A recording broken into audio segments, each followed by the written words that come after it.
Chronological study में आपका स्वागत है। चलिए पहला प्रश्न देखते हैं। पॉलिटी के 20 महत्वपूर्ण प्रश्न कर रहे हैं।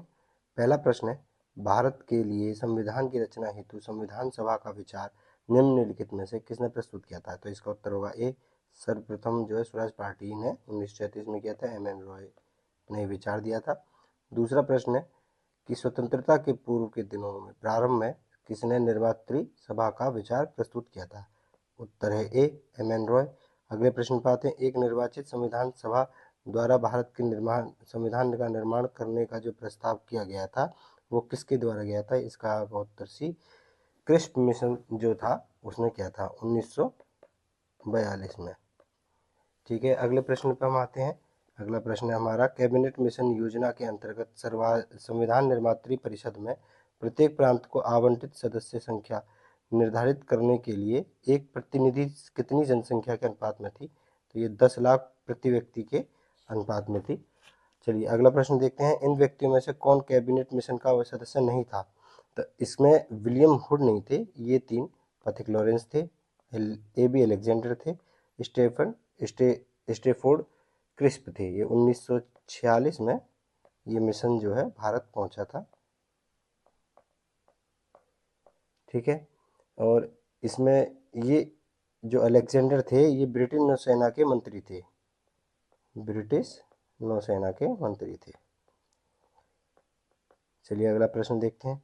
अगला प्रश्न है, भारतीय संविधान सभा का गठन किया गया था। जो भारतीय संविधान सभा का जो गठन किया गया था ये कब किया गया था? तो कैबिनेट मिशन योजना 1946 के अंतर्गत किया गया था।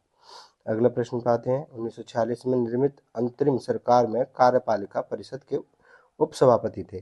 तो इसका उत्तर होगा जवाहरलाल नेहरू। ये उत्तर है। निम्नलिखित में से, अगले प्रश्न पे है, निम्नलिखित में से कौन अगस्त 1946 में प्रथम अंतरिम राष्ट्रीय सरकार का सदस्य नहीं था? तो जो सदस्य नहीं था इसका उत्तर होगा एस राधाकृष्णन, जबकि सी राजागोपालाचारी, राजेंद्र प्रसाद और जगजीवन राम ये थे लेकिन ये नहीं थे। अगले प्रश्न पे आते हैं।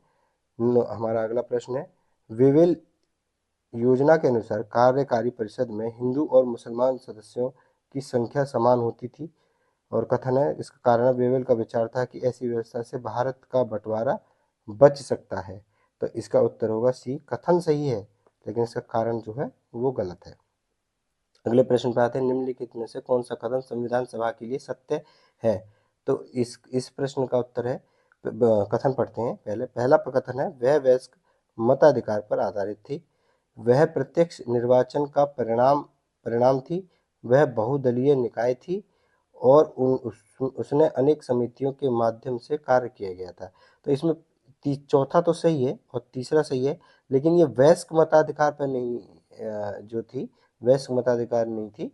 इसमें एक निर्वाचक मंडल था, उसके आधार पर चुने गए थे और इसका उत्तर जो होगा सी होगा। अगला प्रश्न पर चलते हैं। भारतीय संविधान सभा के संबंध में निम्नलिखित में से कौन सा कथन सही है?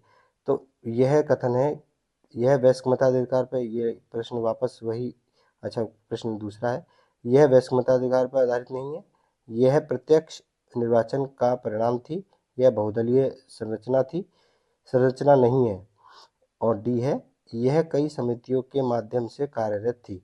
तो इसका उत्तर होगा आपका ए, यानी कि जो कथन सही है वो ये था कि वयस्क मताधिकार पर नहीं थी और यह कई समितियों के माध्यम से कार्यरत थी।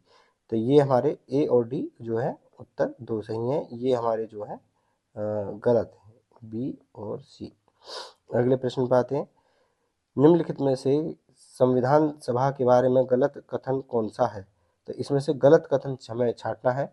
तो इसका पहला कथन पढ़ेंगे, इसने बड़ी संख्या में समितियों की मदद से काम किया, उनमें से प्रारूप समिति सबसे महत्वपूर्ण थी।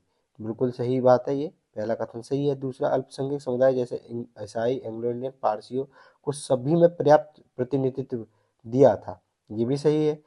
तीसरा है, इसका निर्वाचन सार्वभौमिक वयस्क, देखिए सार्वभौमिक वयस्क मताधिकार अभी तक हम पढ़ते आ रहे हैं कि इसके ये आधार नहीं था, तो इसी आधार पर ये गलत है। ये हमारा इस हिसाब से ये सही हो जाएगा।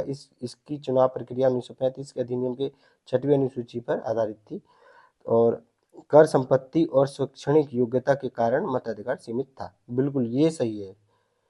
अगले प्रश्न पे आते हैं, भारत के संविधान का प्रारूप तैयार करने वाली संविधान सभा के सदस्यों को, ऑप्शन है, ब्रिटिश संसद द्वारा नामित किया गया था, गवर्नर जनरल द्वारा नामित किया गया था, विभिन्न प्रांतों की विधानसभा द्वारा चुना गया था, और भारतीय राष्ट्रीय कांग्रेस और मुस्लिम लीग द्वारा चुना गया था। तो इसका उत्तर होगा आपका सी। तो ये आपका सी जो है इसका उत्तर है। और हाँ, अब ठीक है, तो सी इसका उत्तर है, वरना आप समझते ए उत्तर है जबकि उसको पढ़ रहे थे।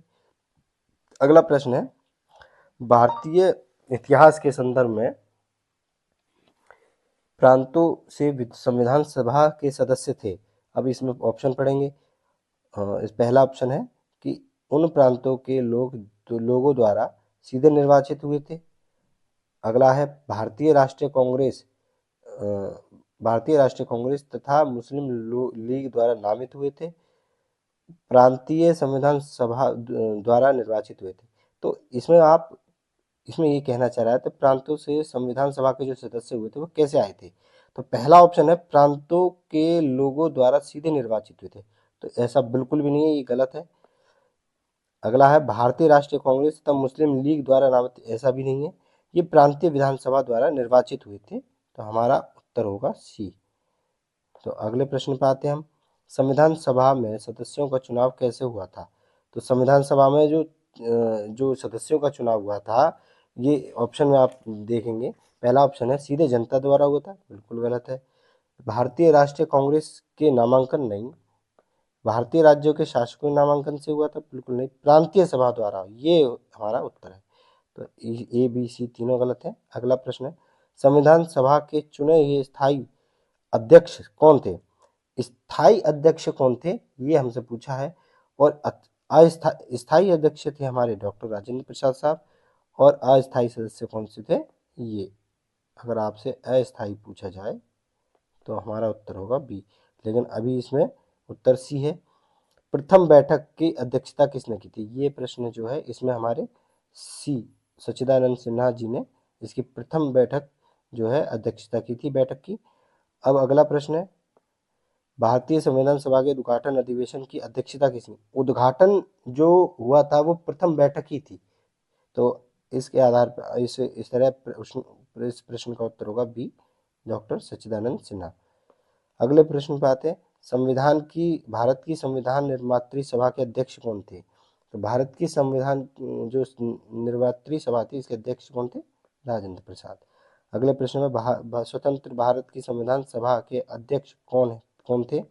स्वतंत्र भारत की संविधान सभा के जो अध्यक्ष थे वो हमारे राजेंद्र प्रसाद थे, क्योंकि स्थायी सदस्य बन गए थे, फिर अंत तक ये स्थायी सदस्य अध्यक्ष रहे थे। तो इस प्रकार हमने महत्वपूर्ण 20 प्रश्न किए हैं। आप सभी इस वीडियो को 1 से 2 बार देखेंगे तो आपको ये केवल लेटे लेटे भी ये प्रश्न याद हो जाएंगे। ये महत्वपूर्ण प्रश्न है।